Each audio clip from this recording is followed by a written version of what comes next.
Identificando o nosso falso eu, ou como podemos chamar, o nosso ego. Seja muito bem-vindo, muito bem-vinda a mais um vídeo do canal Frequência e Consciência. Meu nome é Jardel Gambetta. Esse é um canal focado em autoconhecimento, no despertar da consciência. E hoje eu quero trazer para você a essência do ego. Como podemos reconhecer nossos comportamentos, nossas atitudes e diferenciar quando é nosso ego, quando é nosso falso eu, quando estamos sendo movidos por uma identificação que acaba prejudicando a nossa jornada, limitando a nossa experiência, fazendo com que a gente crie todo o caos que percebemos no mundo, na nossa própria realidade. É o que vamos conversar no vídeo de hoje. Eu gostaria de agradecer e honrar a sua presença por estar aqui, você que me acompanha, você que busca o autoconhecimento, busca se conhecer e, principalmente, estar aí mais consciente diante o despertar. Quando falamos da essência do ego, é sobre a gente reconhecer aquilo que está limitando a nossa experiência, ou reconhecer as ilusões, as narrativas, tudo aquilo que estamos criando em nossa mente que está nos distanciando de sentir uma liberdade, de viver a liberdade de quem realmente somos. Ou melhor ainda, de sermos mais autênticos. Se eu falasse para você agora, seja mais você, seja apenas você mesmo.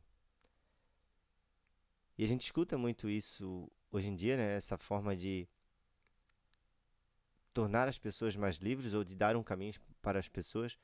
Mas se um tempo atrás, se alguém me dissesse, seja só você mesmo, isso ao mesmo tempo não traria uma grande transformação, não traria algo diferente para a minha vida. Isso porque quando estamos na total identificação com o nosso ego, e o ego aqui, essa palavra, né, no âmbito espiritual, ela quer nos trazer uma referência sobre um falso eu que alimentamos, uma noção que você carrega internamente, na maioria das vezes inconsciente, do que você é, mas que não é essencialmente você. Se alguém me falasse isso, então eu, na verdade, iria apenas repetir novos padrões, iria copiar outras pessoas, né? Se hoje, obviamente, ainda não copiamos, né? Se eu ainda copio, eu posso estar realmente ainda copiando, ainda sendo influenciado por atitude de outros, mas quando estamos mais conscientes da nossa jornada de autoconhecimento, que a jornada de vida é uma jornada de transformação, como consequência a gente acaba por estar sempre se policiando, sempre se auto-reconhecendo, sempre aprendendo, sempre voltando atrás, sempre buscando esse caminho de aprimoramento, principalmente da nossa consciência, e essa é uma jornada que eu também busco evoluir, a consciência e estar mais conectado, digamos assim, com a verdadeira essência, e não apenas com o modo compulsivo, reativo, automático que a gente aprendeu a viver baseado na identificação com o ego. Um dos primeiros pontos que você tem que estar consciente é que as suas queixas e ressentimentos, na verdade, não são suas.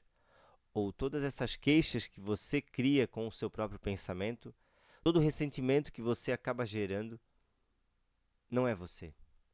É o movimento da sua mente. A sua mente não é quem você é. A mente, ela é uma ferramenta. Então, quando a gente está fazendo qualquer tipo de reclamação, e reclamar, a própria palavra já diz, né? Você está clamando novamente por aquilo que não quer. Você está reclamando. Esse é um dos principais movimentos automáticos do nosso falso eu, do nosso próprio ego, para nos manter reféns, vítimas. E, por incrível que pareça, todo o nosso sistema de identificação com o ego, ele funciona da seguinte maneira.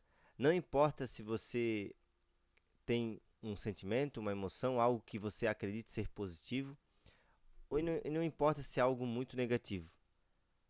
Muito mais, e talvez hoje a maioria das pessoas, elas estão identificadas com o seu lado negativo, que nada mais é ser vitimista, está sempre reclamando, está sempre criando ressentimentos, porque, embora pareçam sentimentos ruins, e são de certo modo, eles ainda assim dão a noção, a clareza de quem você é. É como se disséssemos assim: ui, essa comida não tá boa. Olha, essa situação eu não gostaria que fosse assim. E você reclama da vida, reclama da pessoa que está convivendo com você, reclama de tudo. Esse eu que está reclamando, cada reclamação faz com que ele projete para fora e dê para você essa segurança de que, olha, eu sou essa pessoa aqui que está reclamando. Muitas pessoas, e talvez você possa perceber em você ou em algumas pessoas que convivem com você, que moram com você, ou alguém da sua família, e eu já percebi muito facilmente, e às vezes eu faço esse autoquestionamento até, ou essa reflexão com a minha esposa. Eu falo o seguinte: quem essa pessoa seria se ela não tivesse esse modo de agir? Se ela não fosse essa pessoa reclamona? Não seria uma outra pessoa? E a gente entra no consenso de que sim, seria uma pessoa completamente diferente. Seria como se a gente não reconhecesse mais aquela pessoa pelo que ela é. E na verdade, essa jornada de autoconhecimento, de despertar, é uma jornada da gente se tornar uma nova pessoa. E isso é algo bom, embora a sociedade, embora eu muitas vezes já pensei dessa forma, de que se a gente mudar, a gente não está sendo verdadeiro. Mas a verdade é que todos nós estamos aqui para passar por essa metamorfose. A gente está aqui para se alterar, para não ser o mesmo. Se ontem eu fui de uma forma e hoje eu estou sendo diferente, eu agradeço. Eu sorrio.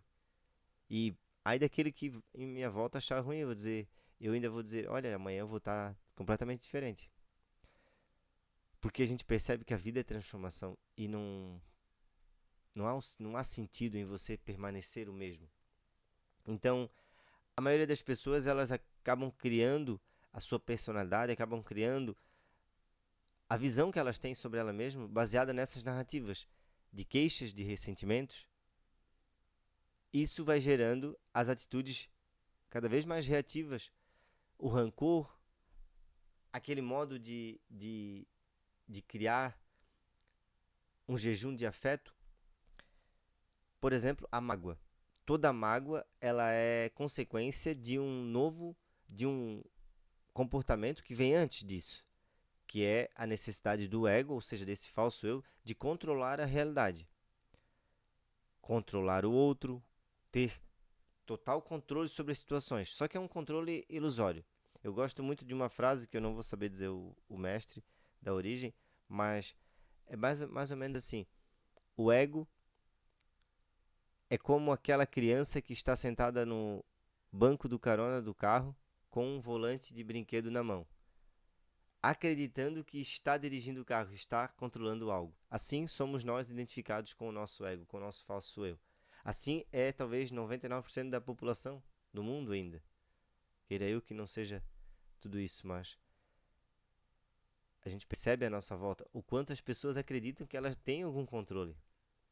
E por achar que têm algum controle, elas reclamam. Por achar que têm algum controle, elas reivindicam direitos e situações que, na verdade, muitas vezes criam só sofrimento.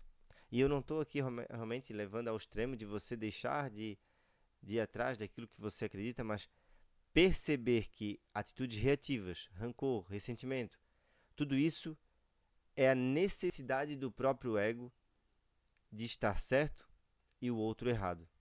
Veja em uma discussão simples, né, em um desentendimento que você tenha com alguém que mora com você, com, né, o seu relacionamento íntimo ou, né, com um filho, com um marido, com uma mulher. Se você não carrega muitas vezes essa necessidade de estar certo, de defender uma opinião, e se isso não é a causa raiz na maioria das discussões, na maioria das brigas que a gente acaba gerando nos nossos relacionamentos. Isso é do nosso falso eu? Essa é a necessidade do ego de estar certo. Eu lembro de uma frase de Eckhart Tolle em seu livro que fala o seguinte: o ego é um fantasma que tem medo do seu fim. E para o ego, a morte está sempre ali na esquina. O que que significa isso? Porque para o ego, para esse falso eu, para essa autoimagem psicológica que a gente cria de nós mesmos, estar errado é como se tivesse o nosso fim logo ali. Aceitar que podemos estar errado é como se a morte estivesse sendo apresentada. Isso por quê? Porque não percebemos, estamos dentro dessa ilusão psicológica, mas a verdade é que é apenas uma criação psicológica esse eu. E a maioria das vezes, quando alguém quer provar pra gente que a gente está errado, e é o que acontece, e o que acontece realmente em que as discussões, né, em que os desentendimentos avançam para a violência. É isso que acontece. Quando eu não tenho mais resposta, quando eu não tenho mais saída psicológica e eu não consigo lidar com essa situação de eu estar errado, de daquilo estar acontecendo, e muitas vezes são situações que não estão sob nosso controle, mas como a gente acaba alimentando esse ego que busca ter controle, que já sabe como tudo vai acontecer, quando acontece algo que corta de vez a realidade, o sentimento interno é de revolta, é de realmente reatividade total. E quando você não tem mais uma resposta, ou seja, quando você não tem mais uma saída psicológica, parte para a violência.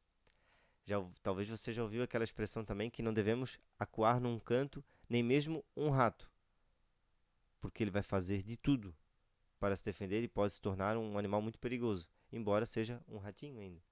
Assim é o ser humano.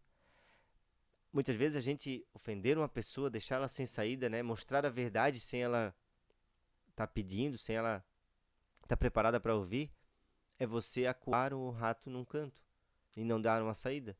Ele vai te atacar. E aí é onde acontece as violências, é onde acontece todo tipo de violência no mundo, não só a violência, né, que pode acontecer dentro da família, né, que é hoje tão conhecido aí como violência doméstica entre casais, mas também violência de guerras, a violência num trânsito, a violência na rua, a violência que acontece por coisas tão bobas. Na maioria das vezes é o próprio ego, é esse falso eu querendo defender o seu ponto de vista. Por quê? Porque estar errado é o mesmo que aceitar o seu próprio fim. Por que que acontece isso? Veja só, não é a sua essência, não é a sua verdade, é o seu eu psicológico. Mas o que mais está junto nesse psicológico? Todo o seu conhecimento. Então, junto de criarmos uma autoimagem nossa na caixinha de conhecimento da nossa mente, da nossa memória, está junto também tudo aquilo que sabemos, tudo aquilo que já temos. É o nosso livro da verdade. Nesse livro da verdade, na verdade, não é a verdade absoluta, mas é a verdade que usamos como referência. Porque foram as pessoas que talvez que nos ensinaram, por exemplo, foram nossos pais que nos ensinaram, as pessoas que a gente mais tinha confiança. E quando uma verdade dessa é colocada à prova, é colocada em risco, mais do que depressa, a gente luta para defender essa ilusão. O ego luta e defende com todas as forças a própria ilusão do próprio conhecimento. Veja só, quando você reconhece que você não é a sua mente, como consequência, você percebe que o seu conhecimento também não define você e você não precisa estar sempre certo. Você precisa reconhecer que o seu conhecimento são apenas informações. E quando a gente já não extrai mais essa necessidade de estar certo, porque já não se identifica completamente com essa autoimagem, aceitamos com mais facilidade. No momento em que estamos mais conscientes, obviamente, não é sempre que a gente consegue perceber essa ilusão, essa defesa automática do nosso próprio ego, da nossa própria mente. Mas quando percebemos que não somos esse conhecimento, que mal faz isso? O conhecimento se torna apenas uma ferramenta, como ele deveria ser, assim como a própria mente. Por que vamos defender uma ideia, uma certeza, se muitas vezes o que a outra pessoa quer nos apresentar é possibilidade?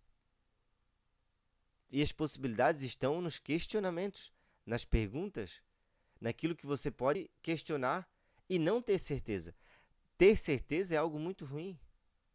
Mas é que a nossa mente, ou seja, esse falso eu que está estruturado na própria mente, no conhecimento da mente, vê na certeza o campo do conhecido e vê naquilo que já conhece a segurança.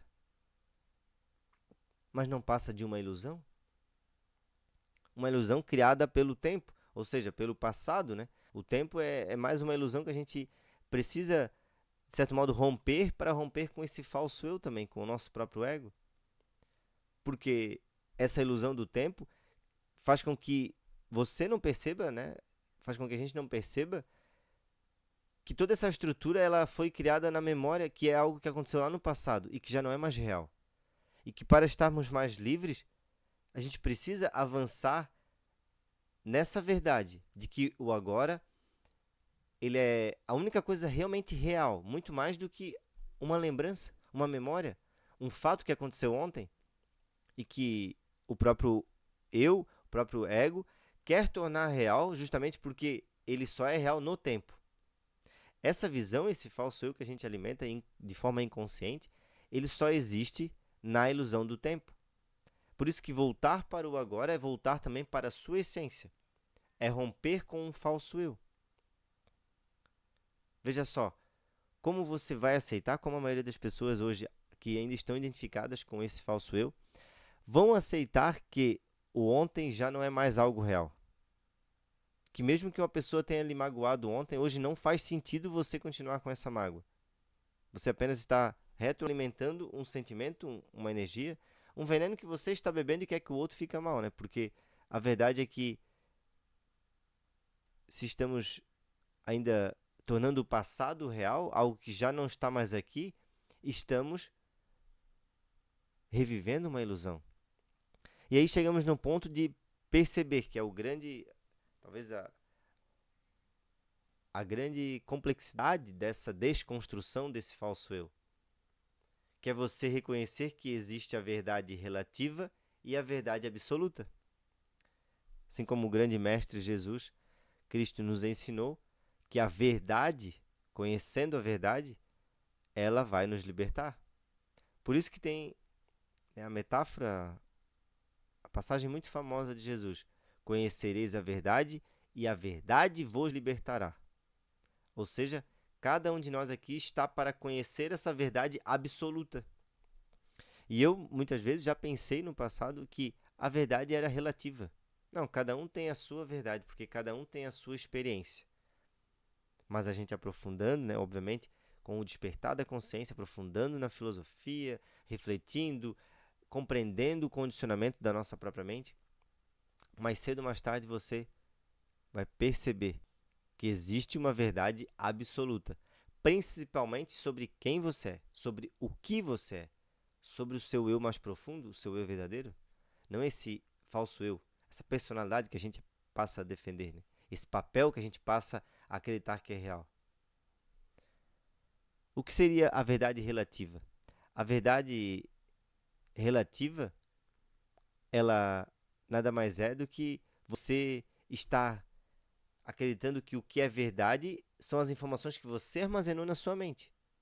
E a partir dessas informações que você armazenou na sua mente, que eu chamei antes de o livro da verdade, a partir do seu livro da verdade, então, você passa a projetar todo esse conhecimento, essas informações, esses conceitos, esses nomes, essas memórias, assim como traumas, assim como tudo que já aconteceu com você e que você sequer fez a autoconsciência. Se era algo útil, né, de tudo que você aprendeu, se era algo útil ou não. Então você utiliza todo esse filtro relativo, porque está relativo às suas experiências. É relativo ao mundo que você cresceu, né? A família que você cresceu, ao bairro que você se relacionou, às pessoas que fizeram parte da sua infância. Essas informações são relativas. Mas a verdade mesmo, ela é absoluta. Mas não é algo que eu posso lhe apresentar. Porque mesmo eu falando sobre a verdade, você percebe que seria apenas mais um conceito? Mais uma informação de alguém vindo, né? Colocando de fora. Por isso que o caminho do despertar da consciência, do autoconhecimento, da verdadeira espiritualidade, é um caminho onde outras pessoas podem apenas nos mostrar o caminho. Podem apenas nos mostrar a direção. Nos mostrar placas que indicam para onde devemos olhar, placas que indicam para onde vamos dar o próximo passo, se queremos conhecer a verdade. E é muito interessante que a verdade absoluta, né, rapidamente, uma explanação, a verdade absoluta sobre cada um de nós é que somos espírito. Espírito nada mais é que o sopro da vida. E se somos espírito e somos sopro da vida, é interessante que, quando questionado Jesus, né, do que era Deus, ele respondeu que Deus é espírito. Deus não seria um homem, Deus não seria um ser separado de nós. Deus é espírito. E se Deus é espírito, quer dizer que o que somos em essência também é espírito. O que somos em essência não está separado então de Deus. E essa é a verdade absoluta, justamente porque tudo mais que está aqui na nossa realidade, seja o nosso corpo, seja a nossa mente com as memórias pensantes, tudo isso, o tempo um dia vai levar. O tempo, ou seja, tudo isso um dia vai deixar de existir. Mas o espírito, o sopro da vida, esse é eterno. E aí está a verdade absoluta. E se conectar com essa dimensão da verdade é você se desvencilhar de tudo isso, de tudo que é ilusão, de tudo que não é a verdade. É por isso que, principalmente para reconhecermos essa verdade, assim como para ampliar a nossa consciência, expandir a consciência, não é sobre a gente caminhar em direção à luz. É sobre você olhar para a sua própria escuridão. Para você descobrir uma verdade que está além das informações e para além de todas as verdades relativas que você já carrega, você precisa olhar para essas verdades relativas, você precisa olhar e reconhecer a própria escuridão, a própria sombra em que vive, porque só assim você vai perceber o quanto essas verdades elas são relativas, elas são superficiais, elas são apenas conceitos. É por isso que o caminho passa por questionar aquilo que você já tem certeza hoje, justamente sobre Deus, sobre você. Existe uma frase atribuída ao físico alemão Heisenberg, em que diz o seguinte: o primeiro gole no copo das ciências naturais te tornará um ateu. Mas quando você chegar no fundo do copo, Deus estará à tua espera. E o que ele queria dizer com isso, né? Com essa metáfora, o que ele queria dizer? Quando a gente começa a estudar, ou seja, quando a gente começa a ter mais conhecimento, mais informação, começa a abrir nossos ouvidos, começamos a olhar para conteúdos, começamos a estudar um pouco, por exemplo, a história de Jesus, as metáforas, mas junto você compreender também a própria mente, estudar livros ou conteúdos como esse, e você vai fazendo as conexões, vai chegar um momento em que você pode sim, não digo se tornar um ateu, mas estar um pouco mais materialista até, porque você vai perceber, poxa, tudo que eu via e acreditava que era algo divino, tudo isso é uma criação da minha própria mente. Mas conforme você vai estudando mais, você passa de materialista para realmente se conectar à consciência de que Deus é real e não somente a ideia de que existe um Deus. Existe uma distância muito grande entre isso que eu acabei de dizer. A maioria das pessoas se conectam com Deus através de uma ideia, através de um pensamento. E eu não estou aqui para julgar, nem dizer que é certo ou errado a fé de outros. Eu falo por mim, pela minha experiência.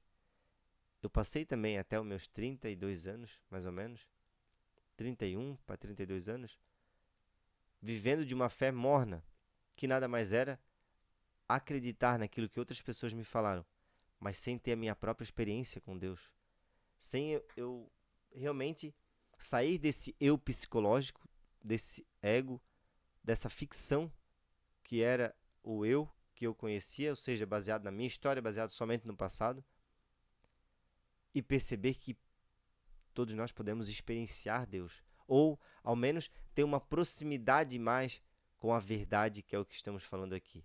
A verdade que nos liberta dessa identificação com o falso eu, com o que é falso, com o que acaba criando também todo tipo de sofrimento, porque o sofrimento ele nada mais é o reflexo desse falso eu criando resistência a tudo que acontece, ao fluxo natural da vida, criando resistência ao agora, porque a gente está sempre de modo muito automático e inconsciente, criando um filtro, um rótulo, porque estamos sempre conceituando esse momento como algo bom ou ruim, estamos sempre com a narrativa na nossa própria mente, sugando a nossa atenção do verdadeiro e livre agora, não somente, né, da ideia de passado e futuro e de todas essas narrativas que a gente acaba dando energia e fazendo daquilo a realidade.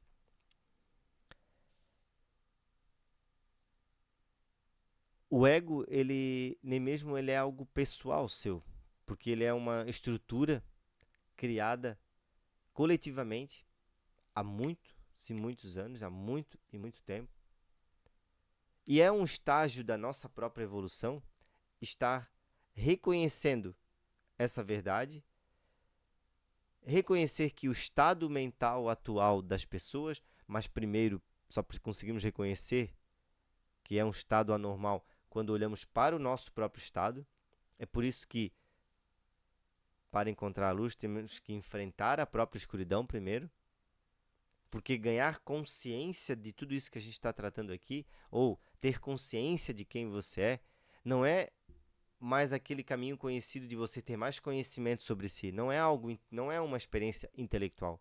Não é um armazenamento de memória. É uma dissolução dos filtros, da própria total identificação com a memória e de fazer da memória o seu sentido, de fazer da imaginação a sua esperança. É quando então você percebe que esse modelo mental que a gente alimenta de forma tão inconsciente, que é o modelo do ego, é o causador de todas as guerras. Tanto as guerras que travamos conosco mesmo, como da pessoa que mora com a gente, que está do nosso lado, assim como as guerras que você vê no mundo, assim como toda a manipulação que a gente sofre, seja economicamente, seja politicamente, seja de todos os níveis que a sociedade acabou criando de forma inconsciente, tudo isso é reflexo de um modelo mental, de uma disfunção, de uma distorção e que passamos a tornar real, que passamos a usar como referência somente o tempo, né, o passado, essas memórias, essas informações que a gente adquiriu de outra pessoa. E aí a gente deve se perguntar: queremos paz ou conflito? Porque esse falso eu, esse eu ilusório, essa pessoa que você acredita ser, que você olha no espelho e diz: esse sou eu, ela se mantém no conflito constante. É por isso que a verdadeira paz, a paz que transcende o entendimento, ela não vem através de mais uma ideia que você alimenta em sua mente, mas ela vem de você criar um certo espaço, um certo silêncio de todas essas narrativas. É por isso que, trazendo para a prática esse entendimento, é sobre você desacelerar, sair do modo reativo quando você perceber que está no modo reativo e compulsivo e automático, e trazer atenção, consciência. E consciência nada mais é percepção, sem definição, mas perceber. Opa, onde eu sempre estou? No agora. O que está acontecendo na minha mente? Pensamentos. O que eu estou sentindo? Emoções. Nada disso sou eu. Não sou o pensamento, não sou a emoção, nem mesmo, em última análise, não sou a percepção. Mas precisamos desenvolver esse estágio de observação, de observador, de apenas observar o que está acontecendo aí dentro, para você dar o próximo passo nessa jornada de compreender a si mesmo. Por que que o ego, por que que esse falso eu vive de conflito? Porque o conflito é o que cria essa separação. Perceba, para você não estar em conflito, você precisa ser uma pessoa que aceita, que está em conexão, em aceitação interna, interior, com o fluxo natural da vida. Se você está aceitando tudo, todos, e esse momento como ele é, você está trazendo paz para o seu próprio sistema. E eu não estou dizendo aqui que é sobre você se tornar passivo diante as situações ou diante aquilo que você pode mudar. É sobre você perceber que a paz está no silêncio e que o silêncio também é parte da sua essência. Paz, silêncio, espaço é como se fosse a mesma coisa. Mas por que a verdadeira paz ela é tão distante e desconhecida para quem vive na identificação com o ego? Porque o ego, esse falso eu que a gente alimenta, é barulho constante, é perturbação, é culpa, é não aceitação, porque estamos de uma forma tão automática definindo, classificando esse momento. É por isso que a gente vive na montanha russa de emoções, buscando o prazer para sair dessa dor irreconhecida. Quando não estamos experimentando o prazer, a gente passa a ficar nessa busca contínua de voltar para esses momentos de êxtase. E aí deixamos de aprender, de realmente aprender e desenvolver a capacidade de lidar com o tédio, de lidar com momentos simples. A gente quer aquilo que traz o entusiasmo, que traz uma nova forma, que traz sempre uma novidade. Porque esse falso eu, essa mente, a nossa própria mente, que é a nossa ferramenta, esse falso eu, esse ego, ele sobrevive com esses conflitos, com essas narrativas, com essas negações. O que está além do ego, então? A nossa verdadeira identidade? Além do barulho está o silêncio. Mas só damos valor e realmente reconhecemos o quanto o silêncio ele é fundamental quando abrimos algum espaço entre as narrativas internas, quando percebemos o silêncio à nossa volta, e perceber o silêncio não é você ouvir nada, é apenas estar consciente dele, porque à medida que vamos nos conscientizando do silêncio, o que torna possível você apenas ter essa percepção. Opa, o silêncio está aqui. O que torna isso possível é o seu silêncio interior. Então, é sobre você perceber que existe uma voz na sua mente, sempre tirando a sua atenção do silêncio, mas colocando em uma ideia, em um pensamento, em algo contínuo, automático. É o modo contínuo de pensar, ininterrupto, disfuncional. O ego não percebe, mas todas essas estruturas que a gente acaba criando durante a vida, todos os papéis que a gente vai se identificando, são estruturas instáveis, que a qualquer momento pode sair e nos deixar no desconhecido. Só que se não aprendemos e não nos conscientizamos ao longo da nossa jornada que a vida é um constante desconhecido, é uma constante impermanência, quando algo sair completamente fora do nosso controle, quando uma estrutura instável dessa se desloca, não temos ferramentas para lidar. E é onde as pessoas entram em colapsos, onde as pessoas entram em crises. Certas emoções hoje eu já vejo e já podemos até classificar como uma crise existencial. Só que, obviamente, a pessoa não diz, nossa, estou sentindo uma crise existencial. Ela simplesmente diz, estou muito magoada com aquela pessoa.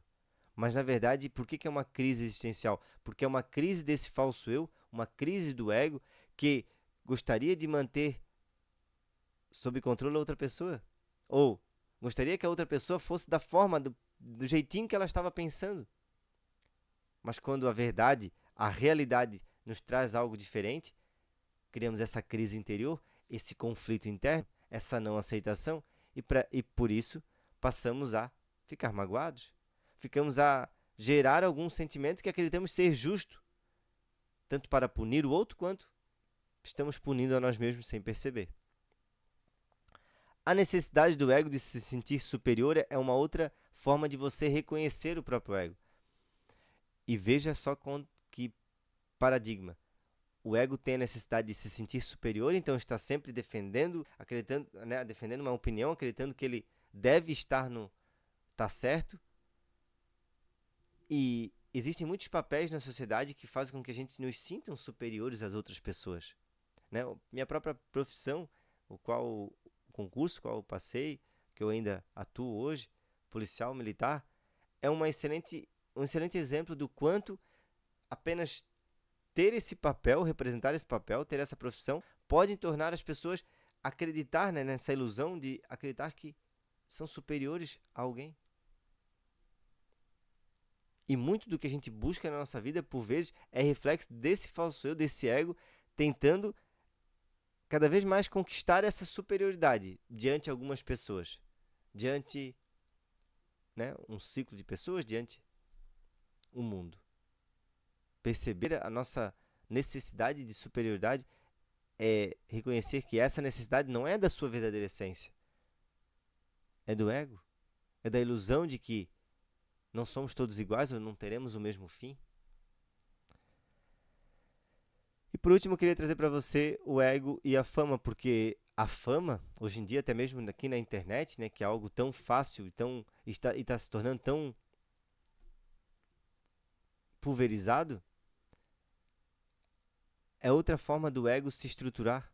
Porque quanto mais você vai se tornando conhecido, ou quanto mais uma pessoa é famosa, mais ela tem estruturada a visão de quem ela é, mas baseada no quê? No que as outras pessoas acabam pensando. Porque a fama nada mais é pessoas, né, elevando a sua moral, elevando quem você é. E com isso contribuindo para a sua identificação com o que você, no fim, em essência, não é. Por isso que muitos atores, muitas atrizes, né, quando chegam após ter muito sucesso na sua carreira profissional, né, de atriz, de ator, de cantor, chega um momento em que eles se veem realmente em uma crise existencial, porque tudo aquilo que dava sentido para a vida delas, que era a fama, que era o glamour, que era, né, aquele afeto de todos os fãs, aquilo termina ou se reduz drasticamente, e com isso aquele falso eu, aquele ego que estava totalmente inflado e sentindo uma energia muito grande por ter todas aquelas pessoas à sua volta, murcha, realmente murcha. Por quê? Porque aquilo que dava sentido, que mantinha a sua estrutura, desaparece. E ele vai começando a se afrouxar, mas como a gente não aprendeu a lidar com essa transformação interior, resistimos.